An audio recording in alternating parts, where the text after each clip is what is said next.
ধামরাই উপজেলার খড়ারচর বাজার বণিক সমিতির কার্যনির্বাহী পরিষদ নির্বাচন সম্পন্ন হয়েছে। 18 জানুয়ারি শনিবার সকাল 10টা থেকে দুপুর 2টা পর্যন্ত খড়ারচর সরকারি প্রাথমিক বিদ্যালয়ে ভোট গ্রহণ অনুষ্ঠিত হয়। সুষ্ঠু নির্বাচন উপহার দেওয়ার লক্ষ্যে নির্বাচন কমিশনারের দায়িত্ব পালন করেন ধামরাই উপজেলা সমাজসেবা অফিসার এস.এম. হাসান। এ সময় নির্বাচন কেন্দ্র পরিদর্শন করেন ধামরাই উপজেলা নির্বাহী অফিসার মামনুন আহমেদ অনিক। মোট 13 পদের মধ্যে 8টি পদে বিনা প্রতিদ্বন্দ্বিতায় বিজয়ী হয় ও 5টি পদে নির্বাচিত হয়। সভাপতি নির্বাচিত হয়েছেন মোহাম্মদ আলাউদ্দিন, সাধারণ সম্পাদক পদে নির্বাচিত হয়েছেন মোহাম্মদ রবিউল করিম, সাংগঠনিক সম্পাদক পদে আব্দুর রহমান পঙ্খু, কোষাধ্যক্ষ পদে মোহাম্মদ ফজলুল হক, ক্রীড়া সম্পাদক পদে দিন ইসলাম। নিরাপত্তার জন্য পুলিশ প্রশাসন ও ইউনিয়ন পরিষদের চৌকিদার মোতায়েন ছিল সর্বক্ষণ। 321 জন ভোটারের মধ্যে 316 জন ভোটাধিকার প্রয়োগ করেন। এতে সকল ব্যবসায়ী উৎসবমুখর পরিবেশে ভোট গ্রহণ শুরু এবং শেষ হয়।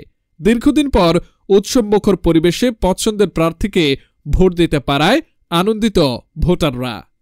2025 অত্যন্ত সুন্দরভাবে সুষ্ঠুভাবে আপনাদের সহযোগিতায় অনুষ্ঠিত হয়েছে। আমরা এখন নির্বাচনের ফলাফল ঘোষণা করব। উৎসবমুখর পরিবেশে প্রার্থীরা এখানে ঘোরাফেরা করছে। এটা একটি সুন্দর ইন্ডিকেশন, একটা সুন্দর পরিচ্ছন্ন পরিবেশে আমরা নির্বাচনগুলো অনুষ্ঠান করছি। আরেকটি প্রশ্ন, আমরা দেখেছি যে যিনি নির্বাচন কমিশনার ছিলেন তাকে কিন্তু যারা প্রার্থী ছিলেন, দেখবেন আপনারা যারা দেখেছেন, আসলে সকলকে আমি কৃতজ্ঞতা জানাচ্ছি এই সুন্দর একটা পরিবেশ নির্বাচন উপহার দেওয়ার জন্য। আশা রাখি আমাদের ইউনূস স্যারের নেতৃত্বে ধামরাইয়ের সকল নির্বাচন ইনশাআল্লাহ শতভাগ সুষ্ঠু হবে।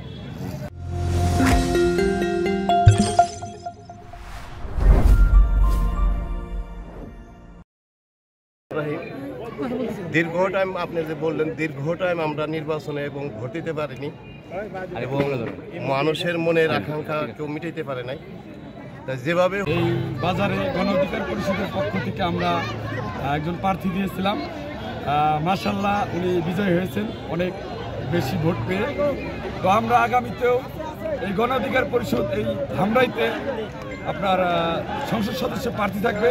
আমরা আশাবাদী জনগণ আমাদেরকে আবারও নির্বাচিত করবে।